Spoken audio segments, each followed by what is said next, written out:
Nós vamos começar com a leitura do livrinho Lições para o Amor.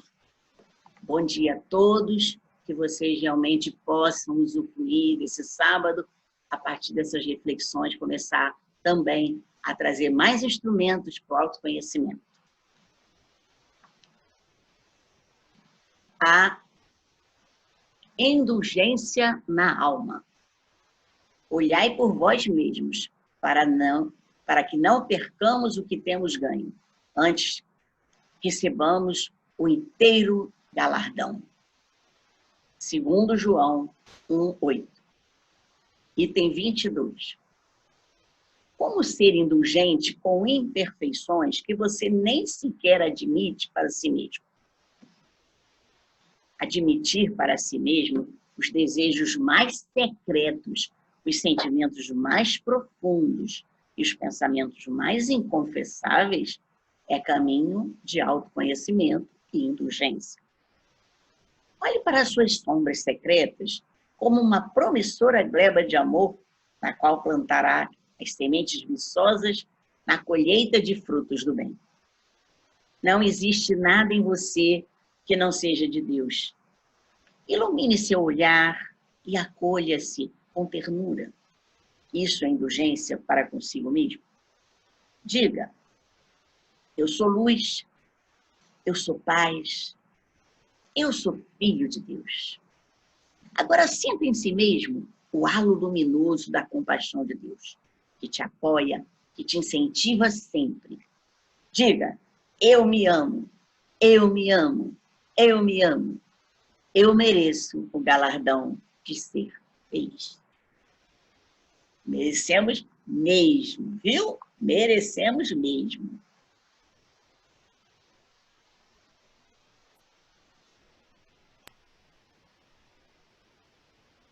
Os mentores do plano espiritual, agradecemos por mais esse momento, essa oportunidade de estarmos aqui.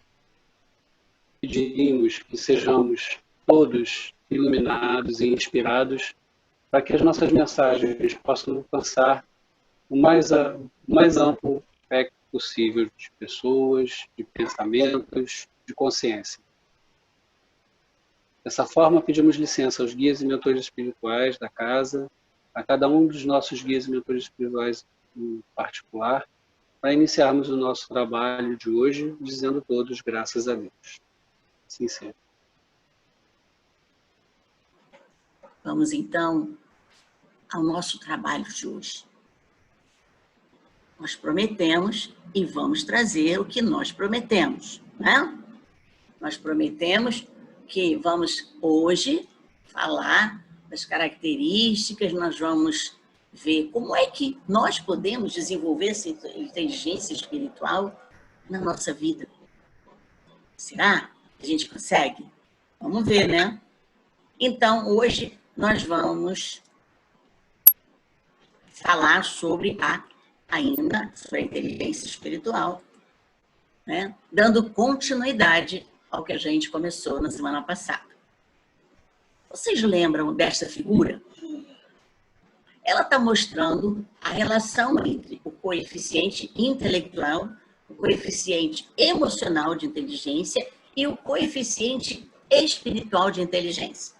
Dizendo que o coeficiente intelectual, ele está abordando o lado esquerdo do cérebro. O coeficiente emocional está abordando o lado direito do cérebro. Então, a gente está aqui. Esquerdo, inteligência intelectual. Direito, inteligência emocional. Mas a inteligência espiritual, ela é o todo. Então, ela vai ser, como nós vimos semana passada, a integração das duas. Então, as nossas respostas específicas a cada situação vai sendo monitorada por partes diferentes do cérebro. É claro que nós somos um todo. Então, na verdade, a inteligência espiritual é a mais importante. Porque se eu tiver isso desenvolvido, eu vou poder lidar equilibradamente, tanto com a intelectual quanto com a emocional. Não é isso que nós estamos realmente conscientizando agora? Você já descobriu qual é o seu coeficiente espiritual? vamos perceber que ela vai nos colocar num contexto mais amplo, os atos e as nossas experiências. Nós vamos ter um sentido e valor muito maior. E, com isso, nós tornamos mais efetivos nas ações. Percebemos que temos um coeficiente espiritual evoluído ou não, precisamos analisar nossas atitudes no dia a dia. Já sabemos, podemos desenvolver os coeficientes de inteligência. O ser humano pode realmente trabalhar por todos esses coeficientes de inteligência. E já podemos também saber que são 3 os que já foram descobertos, apesar da gente saber que temos múltiplas inteligências. Vimos que a descoberta de um terceiro potencial da inteligência trouxe uma nova era no mundo dos negócios, nas questões essenciais. E aí sim eu vou começar a trabalhar melhor, mais efetivamente, porque eu vou ver dentro do meu ato, dentro da minha experiência, eu vou olhar isso tudo num contexto mais amplo. A inteligência espiritual vai abordar múltiplas áreas das nossas habilidades.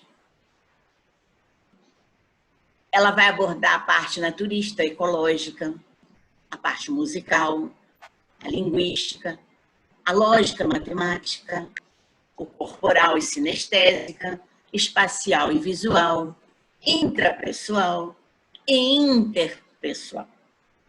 Então, você vê que aqui é uma gama de habilidades que eu preciso justamente administrar a partir da minha inteligência espiritual. E, com o tempo, o ser humano, em cada encarnação, vai desenvolvendo um pouco mais dessas habilidades. No final, quando chegarmos a espírito mais superior, nós teremos a presença de todas essas habilidades na nossa estrutura. O espírito vai poder abarcar essas estruturas todas. Por isso, a inteligência espiritual precisa começar hoje já, né, a ser pensada na nossa vida. Não vai deixar para quando for para lá, né, para o outro mundo, né? Jorge, você tem todas essas habilidades já, João? Olha, de certa forma, todos nós temos todas essas habilidades, né? Exatamente. Que a gente já vem vindo, estudando e dizendo, e todo mundo diz a mesma coisa, né? É um uníssono, né?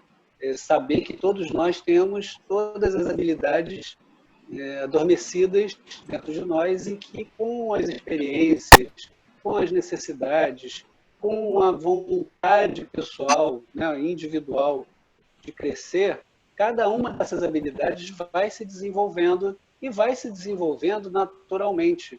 Não é uma questão de, eu quero desenvolver as minhas habilidades e eu vou fazer um curso intensivo, né? Como a gente escuta muitas vezes as pessoas dizerem, né? As pessoas entram no centro e querem se desenvolver. Eu quero fazer um desenvolvimento intensivo aqui porque eu quero tirar o meu atraso de vida. Eu quero, na próxima encarnação, eu quero vir já um anjo, né? Então, a gente tem que tomar cuidado com isso. Todas essas inteligências, todas essas múltiplas áreas das nossas habilidades, elas estão interrelacionadas não só com esse coeficiente espiritual, mas também com os outros coeficientes, emocional e intelectual. Então, na medida em que você consegue desenvolver um pouquinho uma das áreas de habilidade, você está estimulando o desenvolvimento de todas as outras.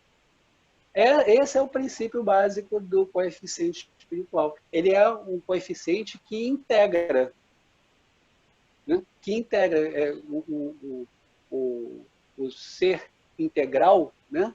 O homem integral da Joana de Ângeles é exatamente esse homem que consegue integrar todas as habilidades. Nem necessariamente é o homem perfeito, na acepção de perfeição, mas é aquele perfectível que consegue ir equilibrando as suas habilidades e se construindo progressivamente. A gente vê que em cada encarnação eu posso me dedicar a uma habilidade mais do que a outra. Então, pessoas que estão ali trabalhando na engenharia estão trabalhando mais a lógica matemática, estão trabalhando mais o espacial visual, mas todo mundo vai ter que lidar com o intrapessoal e com o interpessoal, né? Mas, então isso não entra emocional? Entra, porque sempre vamos ter que lidar com o outro. E nós precisamos da emoção para quê? Para ter motivação nas nossas atividades. Porque se eu não tiver emoção, eu vou fazer aquela atividade feito robô, de uma forma mecânica, autômata. E não é isso. Você está lá fazendo um problema, você está lá fazendo um esquema para fazer uma construção, você tem que estar ali com amor, você tem que estar ali presente, com motivação. Então, não tem como você fugir das inteligências intelectual e a emocional nesse processo. Por isso, a inteligência espiritual vai juntar essas habilidades, vai integrar. Cada encarnação eu desenvolvo uma mais do que a outra, mas no final, quando eu vou entrar num processo já de espírito superior, de buscar mais sabedoria, eu já tenho que ter essas habilidades já dentro das minhas, do meu cardápio aqui, né? Eu tenho que ter essas habilidades.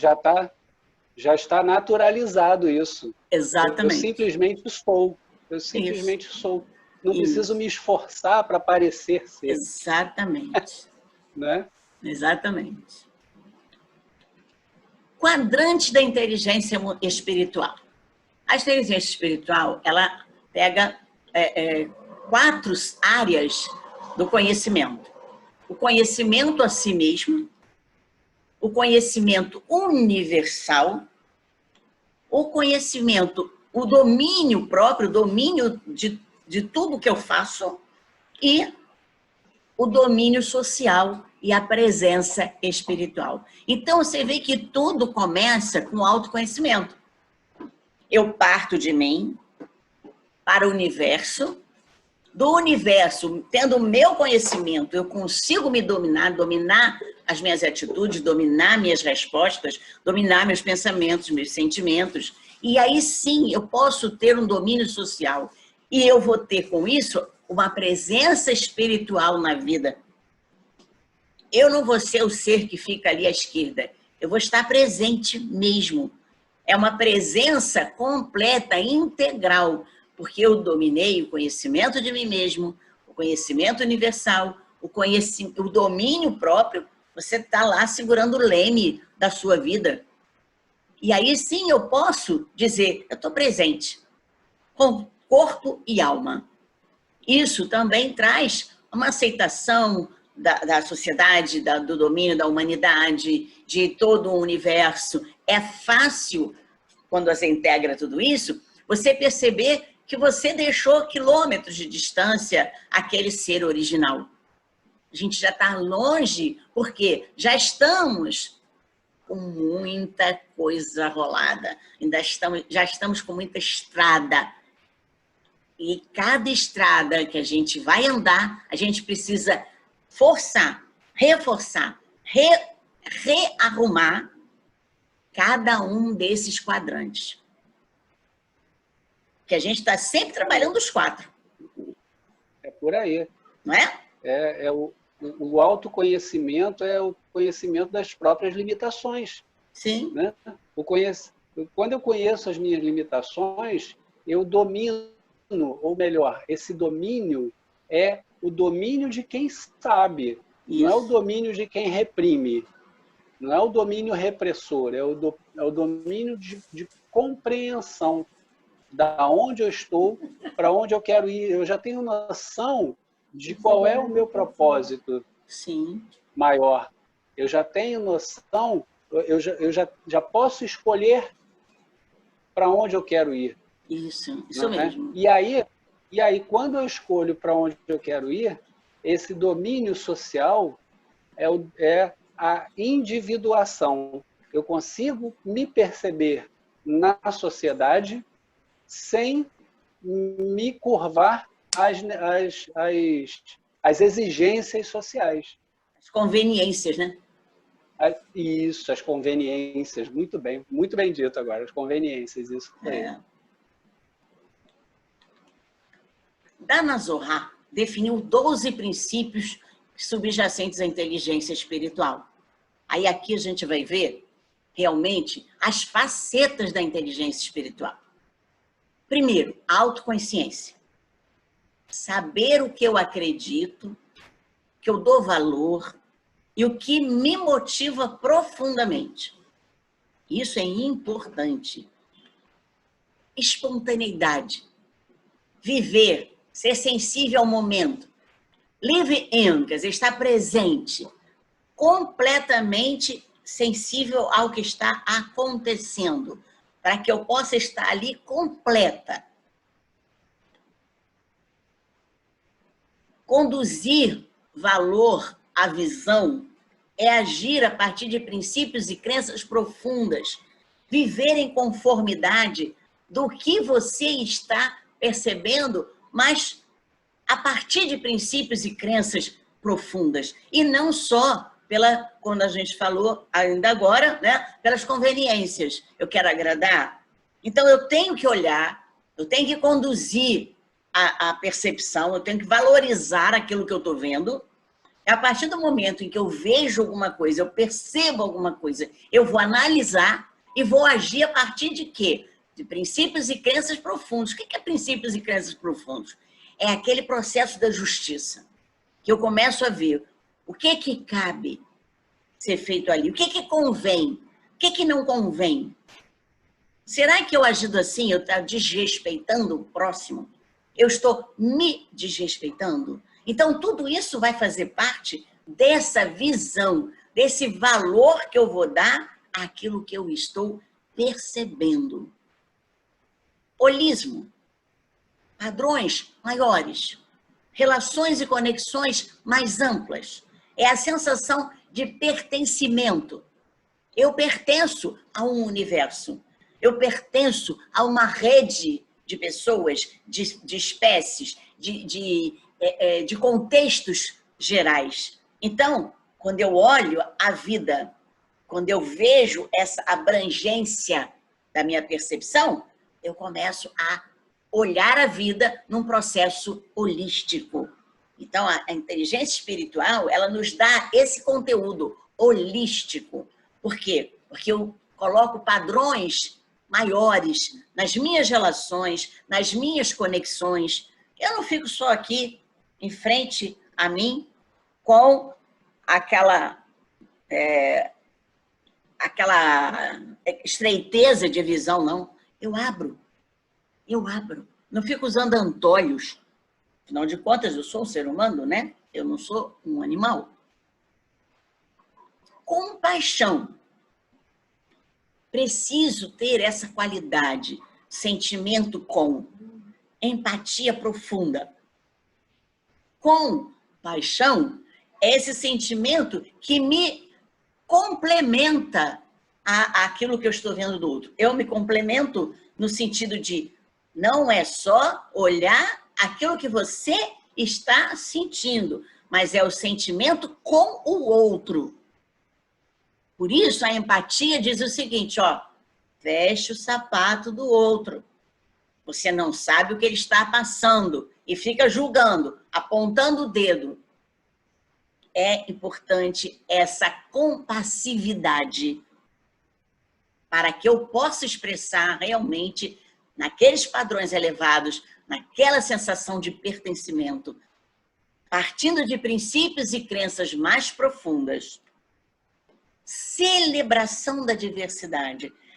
A pessoa que atingiu a inteligência espiritual, ela não valoriza a pessoa só que tem o mesmo interesse dela, que sabe das mesmas coisas, que tem o mesmo grau cultural. Não, ela valoriza todo mundo.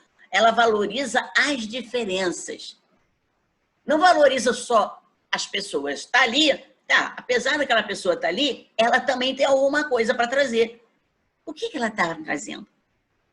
O que de diferente ela está me trazendo?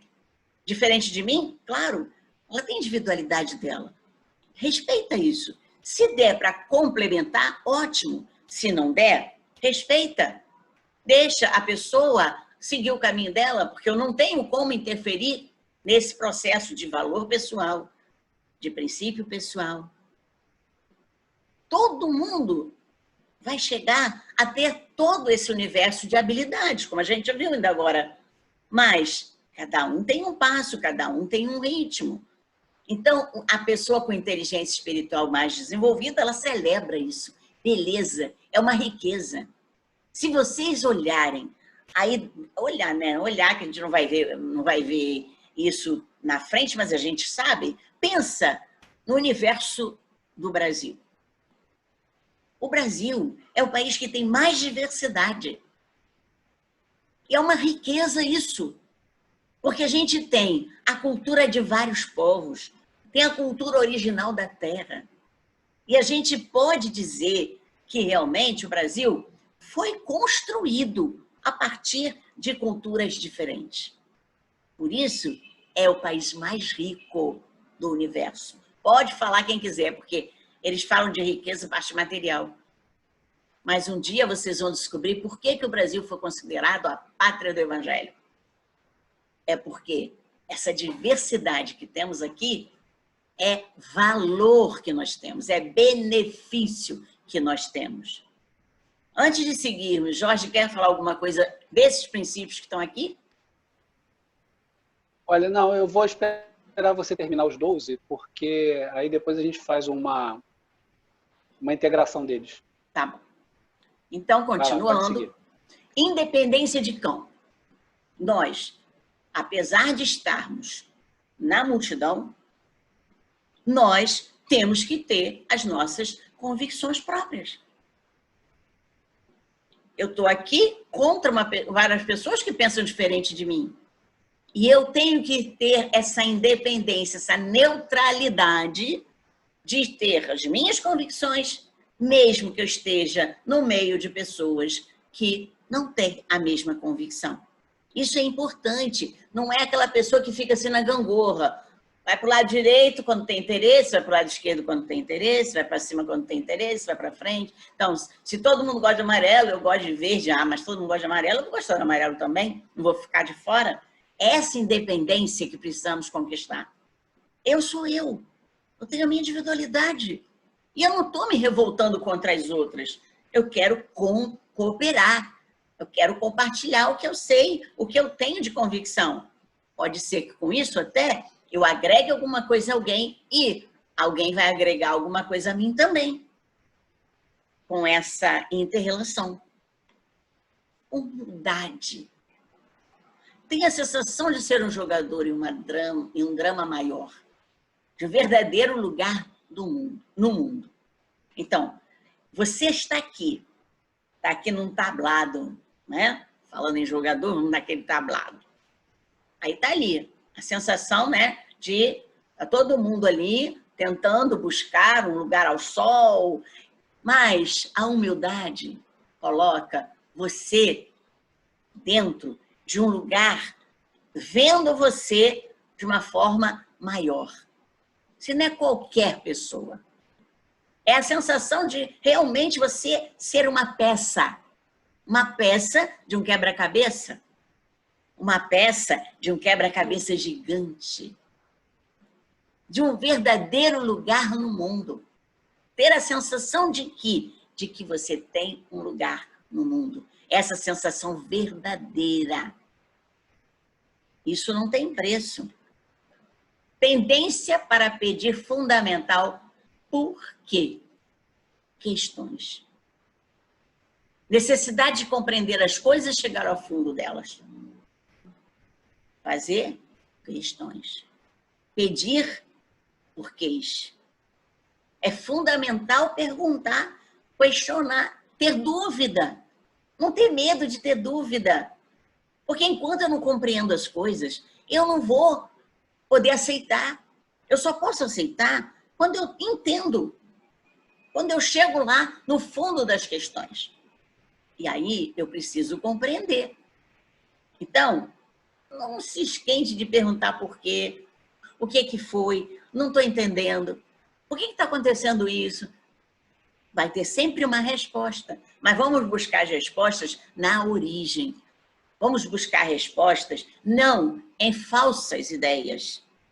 Vamos buscar as respostas lá,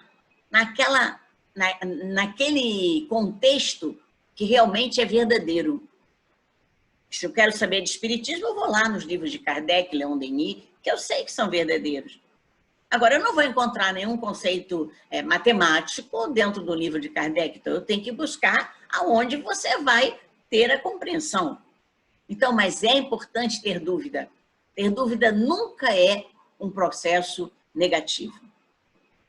Aí, sim, se você consegue compreender as questões e você está numa situação em que aquela questão, aquela resposta não se encaixa, você tem que reformular.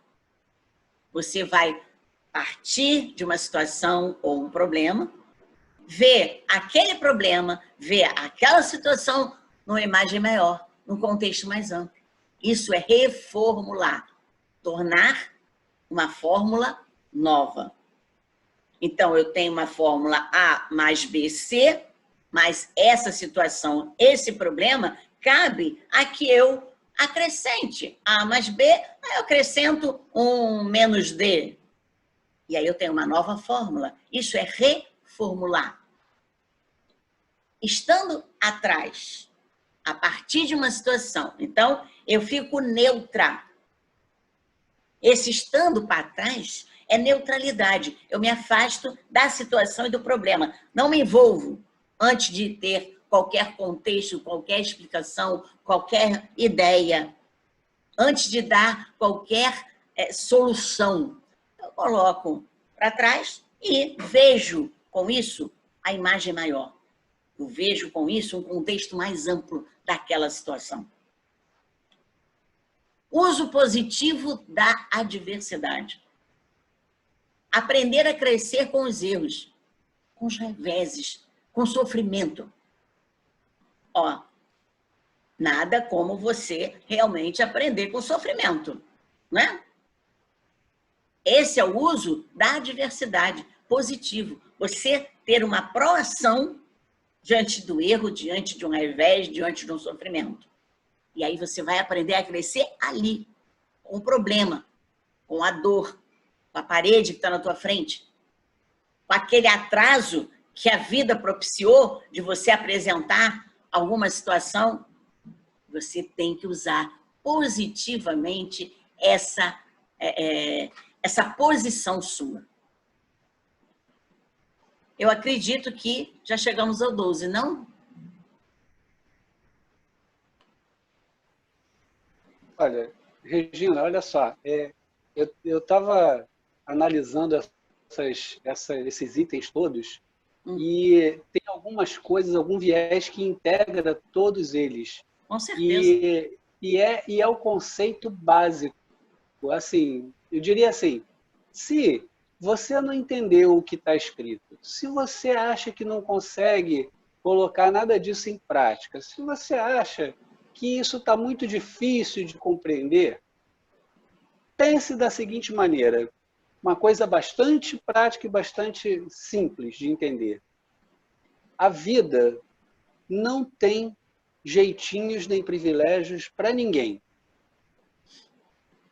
A gente tem que levar a vida com responsabilidade, com seriedade, com respeito.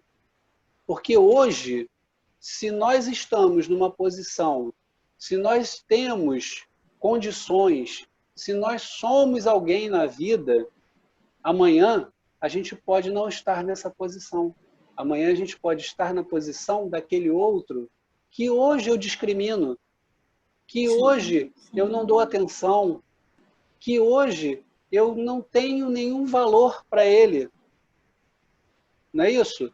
Então, buscar essa compreensão, buscar compreender as coisas, é o primeiro passo para que a gente possa trilhar no caminho dessa reformulação, dessa reforma. Sim. Essa compreensão, ela parte de conteúdo, de conhecimento, de estudo, de vivências de outras pessoas colocadas ao nosso dispor, ela parte da experiência, da vivência que nós temos, então nós não podemos abrir mão das possibilidades de experimentar, dessa experimentação construtiva, seletiva, onde o que eu experimento para saber se é bom, se é ruim, se é bom e eu posso acrescentar na minha vida, se é ruim porque eu não devo acrescentar na minha vida, ou não vai me acrescentar nada. Então, é esse princípio da compreensão e do conhecimento que vai levar a gente para essa transcendência no caminho da transformação pessoal e, consequentemente, da transformação do ambiente onde a gente está. É óbvio que se a gente não acreditar que é possível, né, que no final de tudo, tudo vai dar certo, e se não deu certo ainda é porque não chegou no final, né, não existe princípio de coeficiente espiritual nenhum. Então, a crença, a fé, né, de que tudo que a gente está vivendo, tudo que a gente está experienciando é bom para o nosso amadurecimento moral e espiritual, é fundamental para que a gente continue. Mas não vamos esquecer da nossa responsabilidade, primeiro, para com o nosso crescimento pessoal. Segundo, para que a gente possa contribuir para a melhora do ambiente onde a gente está. E como nós vamos vamos estar compromissados com as nossas escolhas, é importante não dar respostas sem todo o fundamento na mão. Então, por isso, tem que sair perguntando, tem que buscar, tem que ter curiosidade, se não sei, vamos buscar. Não sei, não estou entendendo e vira as costas. Amanhã você vai precisar dar uma resposta naquela direção, você não tem. Vai falar abobrinha. Vai falar, eu acho que é assim. Eu ouvi falar um dia.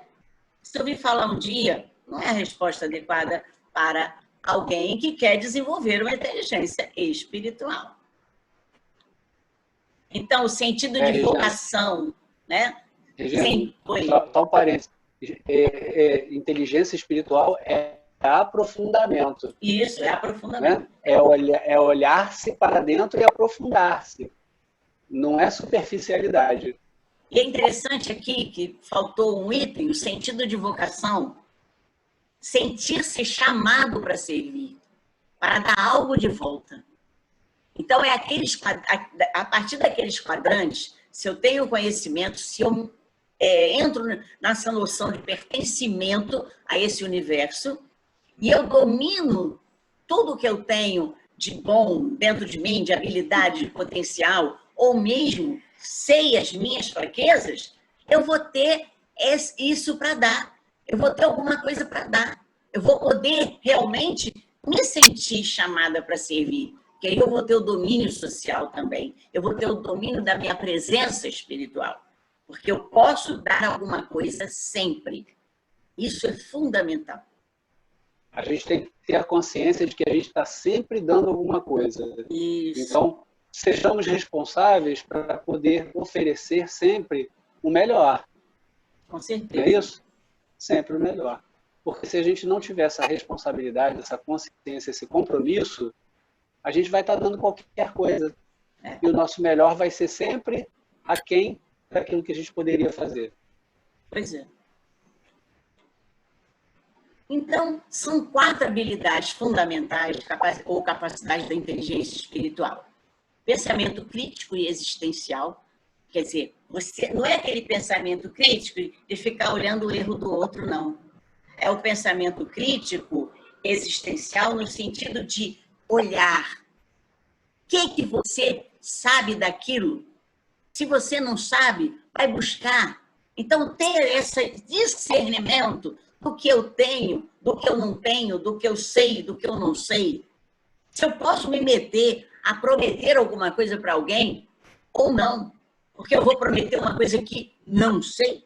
Não posso. Então, é essa autocrítica que fala desse pensamento crítico existencial. É a autocrítica de saber exatamente, de aceitar, né, o que eu tenho e as minhas fraquezas. E aquilo que eu não posso oferecer. Significado pessoal de produção. Eu tenho que dar um significado para mim de eu sou um aprendiz, mas eu posso produzir. Eu já tenho uma bagagem para realizar alguma coisa. Eu tenho que ter domínio disso. Que eu posso, de que eu tenho bagagem, de que eu tenho potencial. Que seja para escrever uma frase, que seja para assinar um nome, eu tenho condição. Aí eu tenho que ter o pensamento crítico para dizer, se eu só tenho habilidade para produzir uma frase, eu não vou me oferecer para fazer um livro, né? Então, aí entra os dois para integrar. Consciência transcendental. O que é consciência transcendental? Nós temos a consciência terrena, a consciência externa, que é essa consciência que vai vendo as coisas e vai integrando lá na nossa memória, nos nossos parâmetros mentais. Temos a consciência profunda, que é essa consciência que vai guardando as nossas vivências, que faz parte do nosso inconsciente. E que eu, toda hora, trago ela à tona para poder puxar uma habilidade, puxar um potencial. Mas essa consciência transcendental, ela vê você como mais do que isso aqui, do que esse corpito aqui material. Ela tem consciência do todo. Ela tem consciência de que pertencemos a esse universo e que estamos todos entrelaçados. Todos nós estamos participando dessa rede de energia, dessa rede que envolve a todo mundo. Então, dentro de mim, não é só a consciência do que eu aprendi, a consciência de onde eu estou, a consciência de quem eu sou. Ultrapassa tudo isso. E a quarta habilidade é o estado consciente de expansão. Aí, essa figura mostra muito esse estado consciente de expansão. O cérebro da pessoa, ele expande, ele vai alcançar uma natureza fora da matéria. É uma natureza transcendente. Então, esse estado de consciência, ele precisa ser atingido. Não é a questão de você atingir o mundo espiritual sem você ter consciência. Você tem que estar atingindo esse estado de consciência de expansão. Eu estou aqui, mas eu sou muito mais do que isso aqui. E é essa expansão que vai trazendo mais brilho para a gente, que vai trazendo uma energia que envolve todo mundo, envolve todos os lugares, envolve o universo. Porque cada um de nós é uma centelha acesa para o universo. Se todos nós expandirmos esse estado de consciente, de expansão, nós, imagina que luz imensa teria o planeta Terra. Seria uma beleza. Se ele já é azul, ele ia ser aquele azul brilhante, com todas as luzes que a gente vê em filmes, quando a gente fala de planetas evoluídos, aí aparece aqueles planetas cheios de luz. A nossa Terra vai se tornar isso. Mas, para isso, nós precisamos atingir esse estado consciente de expansão. Hein, Jorge? Isso. A gente tem que ter essa consciência de que tudo que eu faço, tudo que eu falo, tudo que eu penso está atingindo alguém, está atingindo alguma instância para além de mim, corpo físico. Eu estou afetando alguém. Uhum. E tudo que alguém está fazendo pode estar me afetando também. E é assim que uns vão motivando, mobilizando, desmotivando, desmobilizando, construindo e reconstruindo. A gente tem que ter senso crítico pessoal para ter noção de até onde a gente está contribuindo e a partir de onde a gente está contribuindo para um desastre. não é isso? A gente tem que ter... É dar um significado para a nossa produção. Né? Isso. Noção de que o que eu quero construir para mim não pode desconstruir para o outro. Isso. Eu não posso querer para mim algo em detrimento dos outros. Então, tudo isso que eu estou querendo construir tem que ser útil para mim e para os outros. Exatamente. Por quê? Porque eu sei que eu não vou levar nada daqui que seja material quando eu partir. Quando eu desencarnar, eu não vou levar nada. Eu vou levar o que eu construí de valores, de sentimentos, de relações. Mais nada, o resto vai ficar. Então, toda a construção que eu tenho que fazer tem que ser uma construção que seja útil, que seja no sentido de integração. Essa é a minha produção. Por outro lado, se você deixar destruição, você vai levar manchas no seu processo, no seu corpo espiritual, né? Isso. Você vai levar nódulos ali que vão, na próxima encarnação, vir como doenças, com sequelas. Então é importante. Que terão de ser tratadas e vão ser tratadas através do corpo físico. Exatamente. Né? A reparação... Aí a gente fica...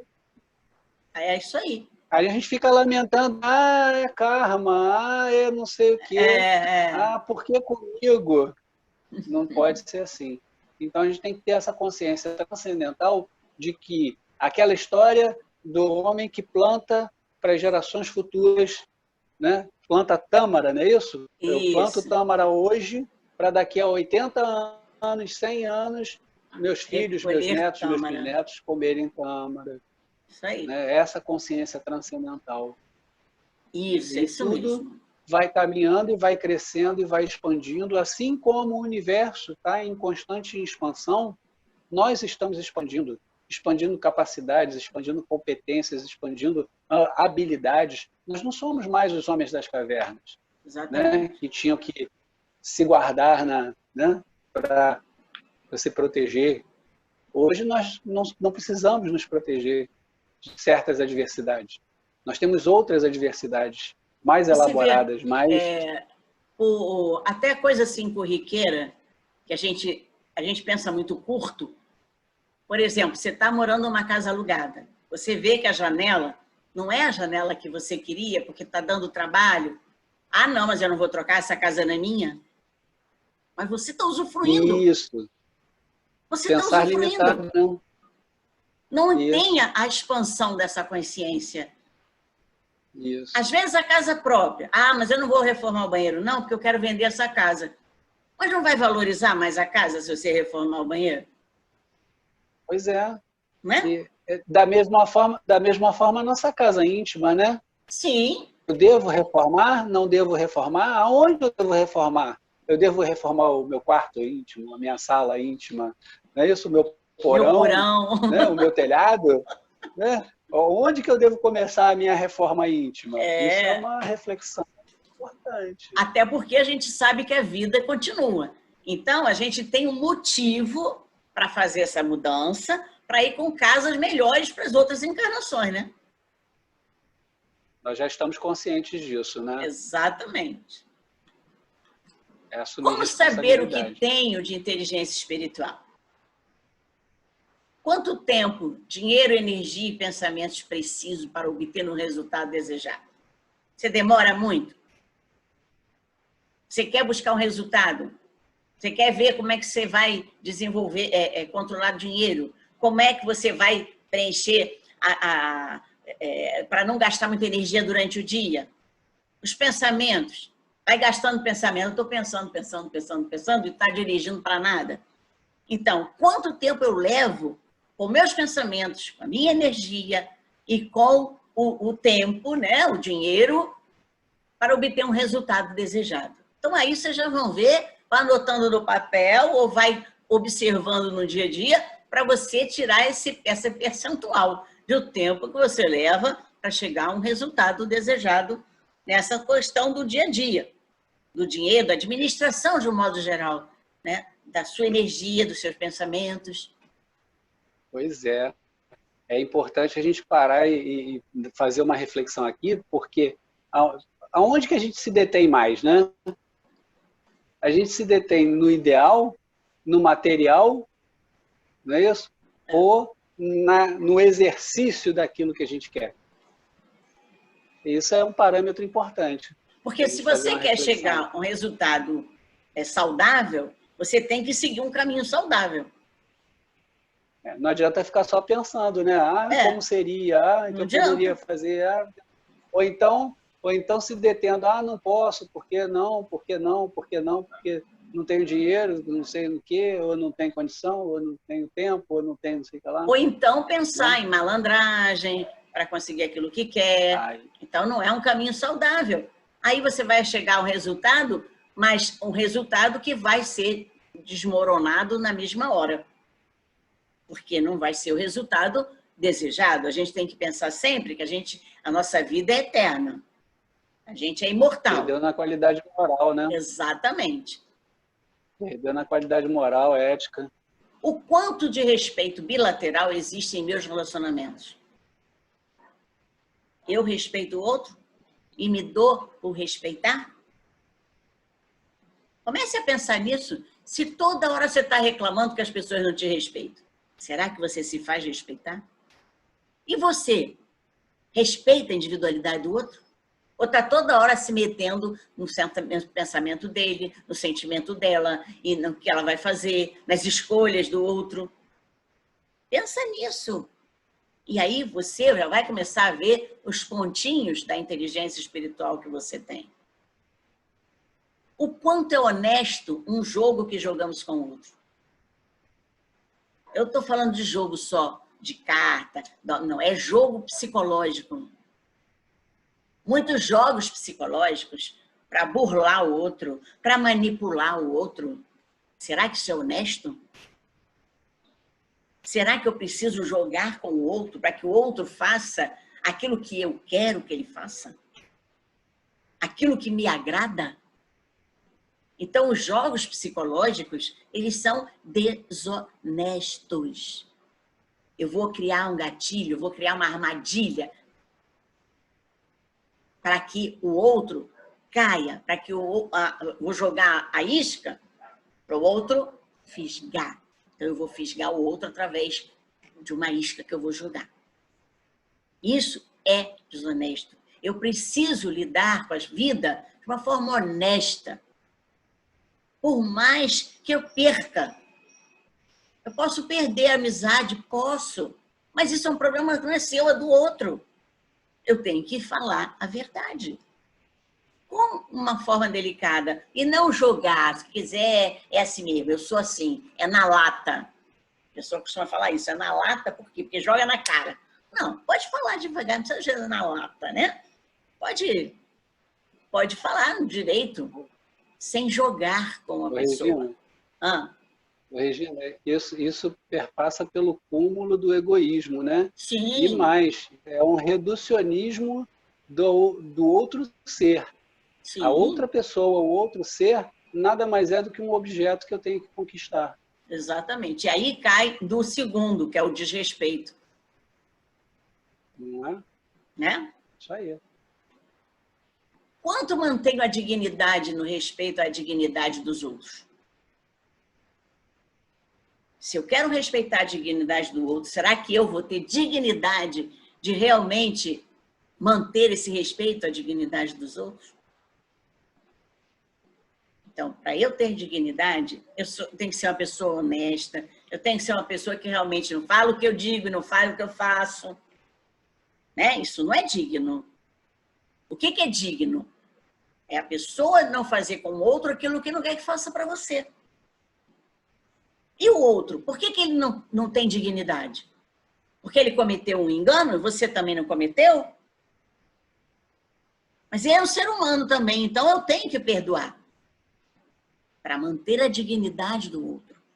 Eu preciso olhar que eu preciso aceitar ele como ele é. É claro que eu posso não querer ter negócios com ele, não querer ter afeto, não vai precisar levar para tua casa, mas vai respeitar. Porque o outro tem a dignidade dele para ser respeitada. Então, isso é importante. Quanto tranquila permaneço, apesar da carga de trabalho? Será que você aguenta quando o negócio está puxado no trabalho? Se fica tranquila ou já começa a ficar agitada, ansiosa, não consegue dividir aquele trabalho para alcançar, né, o final feliz? A pessoa tem que ver como um todo. Olha a expansão.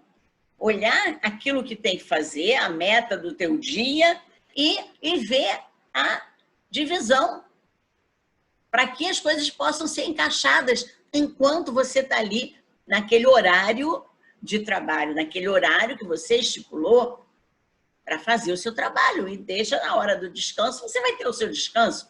Mas se você não tiver tranquilidade, você não vai ter descanso, você vai ultrapassar aquela planilha que você fez de horário de trabalho. Aí vai sair todo mundo do trabalho, você está lá terminando, ou vai levar trabalho para casa, e aí chega exausta, reclamando, porque não tem tranquilidade para enfrentar. E tem gente com muita carga de trabalho, que eu conheço, que está cheia de ansiedade, e aí começa o coração a pipocar, a pressão a aumentar, começa a tomar remédio para ansiedade, remédio para dormir. Por quê? Porque não tem tranquilidade de realmente resolver aquilo que você... E será que você não pegou o trabalho demais porque o trabalho era do outro e você, com o seu orgulho, pegou uma coisa que não era sua? Vamos pensar nisso também? Porque às vezes a carga de trabalho não precisava ser tão grande. Ah, mas ninguém faz igual a mim. Aí com esse orgulho, ninguém faz igual a mim, eu nunca tenho ninguém para me ajudar. E aí sim, me sobrecarrega. E aí eu não fico tranquila, eu fico arrancando os cabelos, aí fica naquela vitimização. Puxa, eu estou exausta. Hoje eu não tive tempo nem de comer, de tanto trabalho que eu tive. Tem que também ver como você, né, está aí sendo sensata nas decisões. Tem que ter sensatez para tomar decisão. Eu vou ficar com isso, eu posso fazer isso para prometer as coisas. E para quê? Como é que a gente vai ter sensatez para decidir? Olhando prós e contras, discriminando a situação para ver todos os ângulos da situação. Se você pode ir por um direito ou se você pode ir pelo esquerdo, se tem duas aberturas para você andar, tudo isso é ter sensatez para tomar decisão. Se toma decisão com o coração, com a paixão, a sua inteligência emocional está longe de existir. Muito mais a espiritual. Porque a decisão tem que ser pensamento, emoção, conecta com a emoção. E se eu gosto ou não gosto, eu vou ter que fazer, mas é obrigada e está aqui dentro de uma escolha de trabalho. Então eu vou fazer, mas vou ter que fazer realmente consciente. Porque aí a minha consciência transcendente vai entender que aquilo ali faz parte do meu caminho e vai aceitar aquilo que é difícil para mim, que é chato, né? E aí as minhas decisões vão sair sem eu depois ter que reclamar. Ah, eu fiz isso. Poxa vida, você não sabe quem trabalha mais. Trabalha mais só eu, tudo vem para as minhas costas. E aí por quê? As suas escolhas, as suas decisões não estão sendo sensatas. Quanto me mantenho estável, permaneço em situações perturbadoras. O quanto eu fico estável, eu permaneço em situações perturbadoras dessa estabilidade. Será que eu me mantenho estável? Que eu permaneço estável em situações perturbadoras? Aqui, eu lembro do que Paulo nos disse, Paulo Jorge, estar no mundo sem ser do mundo. É isso que ele queria falar. Alcançar essa estabilidade, apesar das situações serem perturbadoras. Porque se a gente continua nas mesmas situações, repetindo as mesmas coisas, aceitando as mesmas pressões e se entregando à ansiedade, ao estresse, quando é que a gente vai sair desse círculo vicioso? Né? A gente está sempre buscando situações perturbadoras para estar sempre dando respostas esperadas pelo contexto social. Exatamente. A gente precisa estar estressado para o outro acreditar que a gente está trabalhando exaustivamente. Então, eu tenho que burro de demonstrar carga da sociedade. Eu tenho que demonstrar para você, através de olheira, através de cansaço, através de esgotamento, através de determinadas falhas que eu cometo, que eu estou fazendo muito mais do que eu posso fazer porque eu sou responsável, porque eu me comprometo, ou até mesmo porque eu gosto de você, você é uma pessoa legal. Entendeu? Então, não custa nada eu me desdobrar para atender, ou às vezes até para te ajudar. Não é isso? Exatamente. Não custa nada hoje, não custa nada daqui a uma semana. Mas daqui a algum tempo você vai ter que parar tudo que você está fazendo para tomar remédio, não é isso? Para fazer um tratamento. E aí, como é que ficou todo esse devaneio aí, é tudo mental, é tudo uma perspectiva que a gente cria, não é isso? De um futuro. Todo mundo quer um futuro saudável, todo mundo quer um futuro bom, todo mundo quer um futuro de sucesso. Mas o futuro de sucesso começa no presente de sucesso. E o futuro de sucesso começa no presente, na busca de qualidade presente, hoje. Qual é a qualidade de vida que eu quero hoje para mim? Pois é, a gente tem que pensar nisso, né? Qual é a qualidade de vida que a gente quer, né? É aquela que eu posso comprar os bens que vão me satisfazer? Ou é aquela que eu vou conquistar um lugar junto, né? Junto com os outros? Exatamente. Quanto posso reconhecer as virtudes em outros em vez de defeitos? Sabe aquela história de tira o arqueiro do seu olho, em vez de atirar no outro, olhar só o do outro? Está lá no Evangelho. Olha o arqueiro do seu olho. A gente só olha o cisco no olho do outro, mas não olha o da gente. Né? A gente também tem ciscos. A gente também tem defeitos. Mas a gente olha para o outro e só vê os defeitos. E aponta. E quando aponta, 3 estão apontando para nós. Olha, Regina, essa é uma das maiores virtudes, essa de reconhecer as virtudes dos outros é uma das maiores virtudes que a gente pode conquistar. Com certeza. Porque quanto mais a gente valoriza os outros, a recíproca acontece. Exatamente. Mais a gente está sendo valorizado, respeitado, dignificado. Com certeza. Né? Então, vale a pena a gente perder um tempinho valorizando o outro, não é isso? Saindo um pouquinho daquele pedestal da cadeira do rei, né? Da cadeira do rei, da cadeira da rainha, desce um pouquinho. Exatamente. Né? Bota o outro sentado no banquinho. A gente tem que vai lavar. A gente tem que pensar nesse efeito da transcendência. Tem lugar para todos naquele jogo. Nós somos um jogador de um tabuleiro enorme. Não tem perdedor nem ganhador nesse jogo. Isso. Todos somos participantes. Ponto. Não há competição. Né? Não é competição. A imagem que me vem à cabeça é do lava-pés de Jesus. Jesus lavar os pés dos apóstolos é humildar-se. Isso. Não humilhar-se, é humildar-se. Sim. Quando você se humilda, você eleva o outro fica à vontade para te respeitar, para elevar também os seus valores. E essas recíprocas vão acontecendo e o mundo se transforma. A gente não... Essas pequenas coisas são sutis. E vão transformando a nossa vida, a nossa qualidade de vida. Com certeza. E agora? Já temos todos os instrumentos. Vemos as pessoas com inteligência espiritual e já temos ali parâmetros para analisar o nosso comportamento dentro da inteligência espiritual. Vamos fazer, então, agora, nessa semana, uma autoanálise. Vamos iniciar o processo de renovação das nossas atitudes. E, passo a passo, ir vendo nossas atitudes no dia a dia.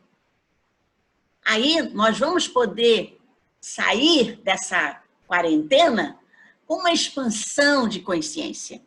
Com a consciência transcendente, porque eu já vou sair me vendo e vendo o outro em outras condições. E é isso que é importante, eu tenho que viver e ver o outro nas condições que nós somos seres essenciais, nós temos dentro de nós a essência divina.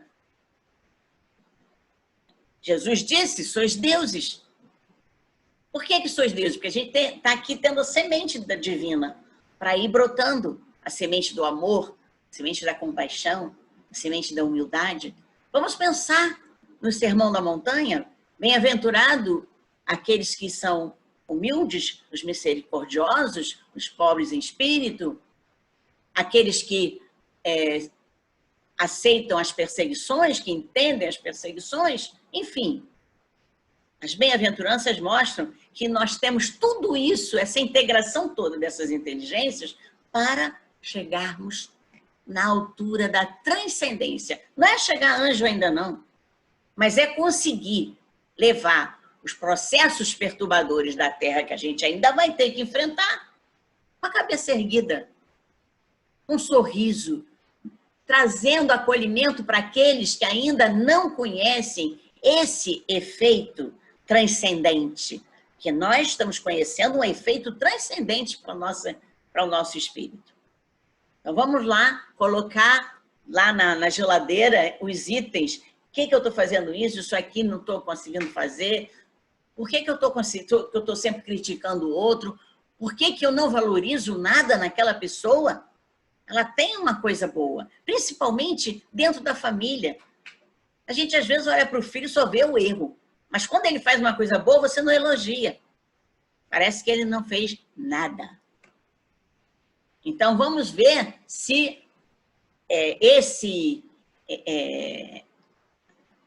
seria uma receitinha de bolo que a gente está dando para vocês, né? Para fazer mudanças no dia a dia. Eu diria que a receitinha de bolo se resume ao seguinte: hoje a gente ainda precisa de uma pitada de coragem para começar esse processo da renovação. Mas a gente tem que ter em mente e acreditar que haverá um dia que não vão haver mais medos de insucessos. Exatamente. Então, simplesmente faremos a renovação. Isso aí. Essa renovação que precisamos acreditar.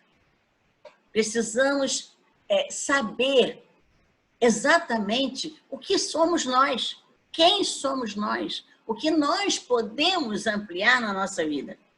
E agradecer a possibilidade de estarmos recebendo esses ensinamentos, porque hoje a gente tem ouvido para ouvir, tem olhos para ver. Então, está chegando nas mãos fundamentos para que a gente olhe a vida e permaneça em paz, apesar de tudo em volta estar turbulento. Porque aí eu vou ter senso para tomar decisão. Eu vou ter um sentido de vida diferente. Então, vamos pensar nisso durante a semana. Semana que vem, vemos com um outro tema. Tá? Vamos ver o que a gente vai trazer nesse novo caminho, né, da harmonização.